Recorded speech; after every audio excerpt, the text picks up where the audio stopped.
Today we have the fun job of replacing an alternator on a 2008 Chevy Impala 3.9 liter. There's the old one that's got to come out. First thing we've got to do is take off this cover, and by removing that reservoir there with just those two bolts on top here and here, it'll give us a little more access room. So it's very easy to remove them just to get a little bit more access, and then we can get in there and do what we got to do. Now we have to take the oil cap off to get this off, and this is also in the way, so we're gonna undo that, and then that comes off as well, and then this just pops off, and that gives us a lot more access to the bolts back there. Now it's important to pay attention to how the belt is routed, so that when you get it back on, it has to go around these pulleys in a certain way in order to work properly. Okay, if we look down here, right here where my finger's pointing, there's a square hole that a 3/8 drive ratchet could go into, or a bar. Now the closest thing I've got is my 3/8 drive torque wrench, so I'm going to put that in here.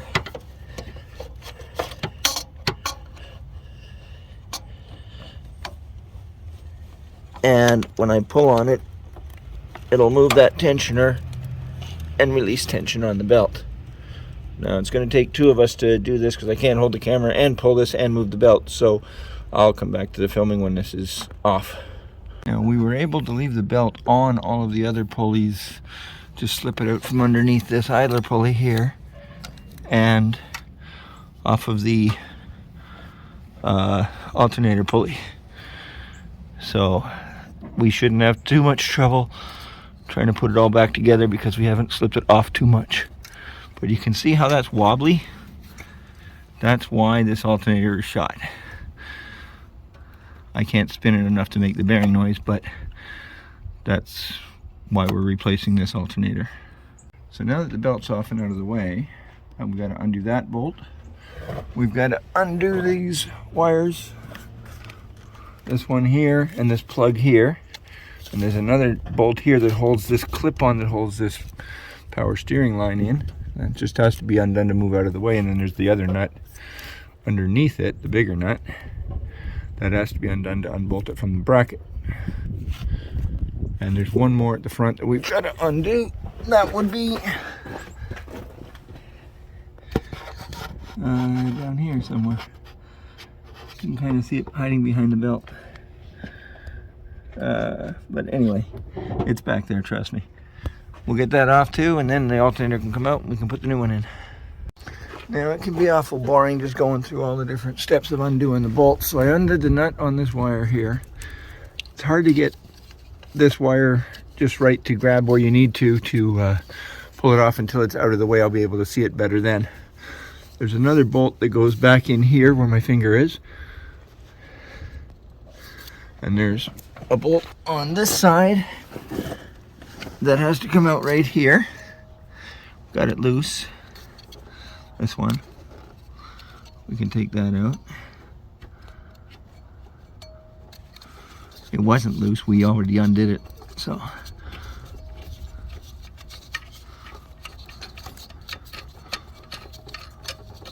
Then that can come out. And we'll just put it up there. But there's one more bolt back here. Only problem is some brilliant designer went and put a firewall in the way, so it hits every time. So now the alternator is loose though, so it should be able to pull out of here, and then I can get that bolt out and take that other plug for the electrical connection off. Okay, now I've got that unplugged and I can pull the alternator out now. If you remember, that bolt I was saying was jammed in between the firewall and the alternator. That was it. Now we can take that out, and we have to put it into the new one.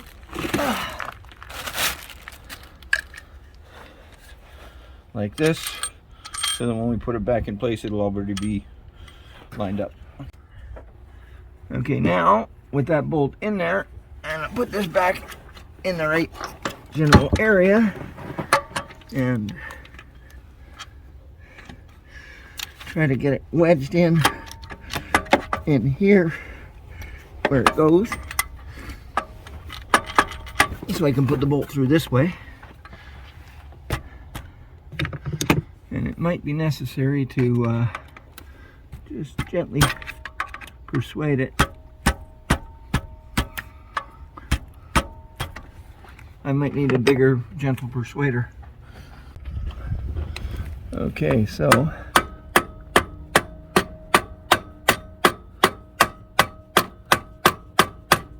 using the rubber hammer to try to not jar it too much, but I might need to be a little more precise in where it's going, so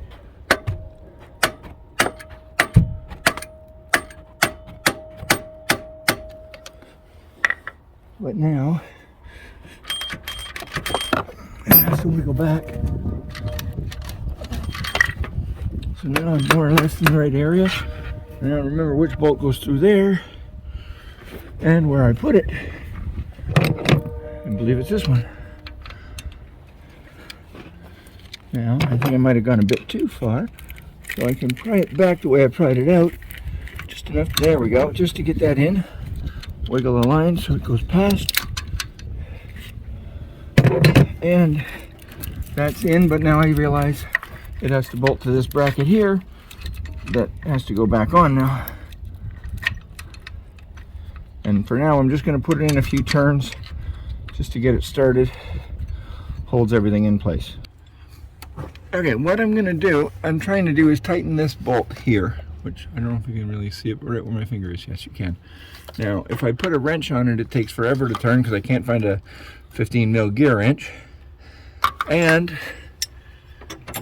if I put a 15 mil deep socket on there, if I put a 15 mil shallow socket, the bolt sticks out too far to turn. If I put a 15 mil deep, there's no room to get the ratchet on the end. So here's where I get a little creative. I'm going to use a 5/8 spark plug socket. It's not exactly the right size, but it's close. I'm going to put that on there like that, and then pick up the wrench that I dropped, and I'll use a 19 mil 3/4 works as well, and I'll turn it from this end with that because it's easier to turn. So this is just an example of getting a little bit creative. Sometimes it's necessary when these designers go out for a few beers at lunch and say, hey, I got an idea, let's put this thing so close to the firewall they can't fix it. So then they get somebody like me that gets creative. And I'll come back once this is all tightened up. Okay, now I've got the bolts all done up back here. Right in here you can, here you can see. And I've got the nut on, or the nut on for the hold the wire. Got this connection on. And this bolt's tight, that bolt back there is tight. Now all we got to do is put the belt on. And basically what my plan is here is to slip it on over the alternator like that. And then when I pull on the tensioner, my assistant is going to push that down underneath this pulley so it'll go on, and then we'll come back. I just can't hold the camera and film that at the same time, so I'm going to have to come back to that after. Okay, now the next thing is to make sure that it's properly lined up on all of the pulleys. And if it is, then it should theoretically be ready to start. But we should probably put that reservoir back on first. So we'll stick that back up in this general vicinity. Route the hose so it's not all tangled, and then we'll bolt that up and try to start it. We'll be back in a second. My able-bodied assistant will tighten the rest of them, and then we just have to hook the battery up, but I'm going to clean that terminal a bit first before we hook that on, and then we'll try and fire it up. Okay, now these are handy little tools. You got this end to go over the post like that, and that cleans the post up nice. And then you've got this end that goes up inside here and cleans in here real good. I'll do it from this side so you can see better. And you can go up inside here and clean it This one's a little bit worn out, this tool, but you get the idea. And that cleans that up real good. Put this back on so you don't stab your fingers with the little metal bristles. And then put the battery back on. And you find your 10 mil, which is somewhere back here. And you tighten it up. Now, if this was the positive, you have to be real sure not to hit the metal accidentally with the wrench, because you'll zap yourself. But being a negative, and this is negative as well, because all the metal in the car is negative, you're safe doing it like that. Now, the next step is to just start it and see how it goes.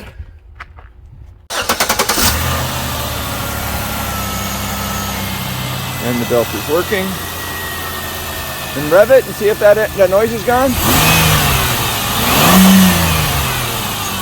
Good. The noise that the old alternator was making is gone. And you notice the pulley is straight, not wobbling. Okay, now before we put this cover on, I just want to clean it up a little bit. I've probably got better spray somewhere, but this is like wheel cleaner. It'll work. Pretty much just trying to clean it up a little bit so it looks a little nicer. It doesn't have to be perfect. Probably didn't even have to be clean for the owner of this car, but I just kind of like it that way.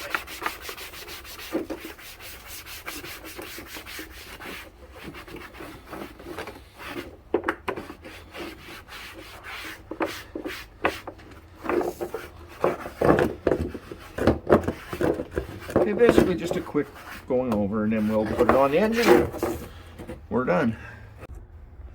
Okay, now I'm going to have to take the oil cap off. Again, I just have it on there right now so that nothing, dirt or anything got into the oil while we had the engine, while we were working on the engine.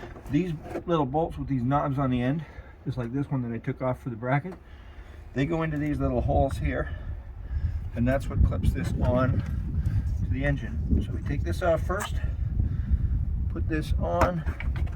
It's nice and easy on this car because you just have to line it up with these holes, and then that will line it up with the clips pretty much somewhere around here. There's one, and there's the other. And then this goes in here, and good as new.